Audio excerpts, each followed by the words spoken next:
Ambasada e SBA-s në Shkup ka publikuar një paralajmërim sigurie për të gjithë qytetarët amerikan. Departamenti i Shtetit u këshillon amerikanëve në mbar botën e veçanërisht në lindjen e mesme të tregojnë kujdes të shtuar.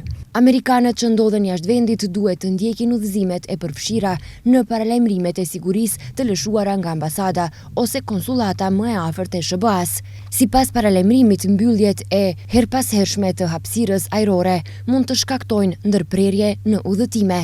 Objektet diplomatike të SBA-s, përfshirë edhe jashtëlindjes së mesme, kanë qenë objekt sulmesh. Grupet që mbështesin Iranin mund të synojnë interesat të tjera amerikanë jashtë vendit ose lokacione të lidhura me Shtetet e Bashkuara dhe ose qytetar amerikan në mbar botën, thuhet në njoftim.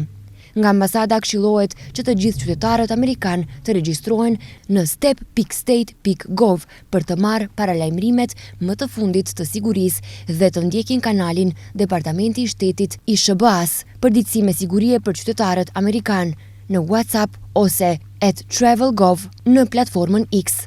Kur planifikoni udhëtim, lexoni me kujdes paralajmërimin për udhëtimin dhe informacionet e detajuara për destinacionin tuaj, si dhe çdo njoftim të fundit në travel.state.gov. Destinacion këshillojnë nga ambasada amerikane në Shkup.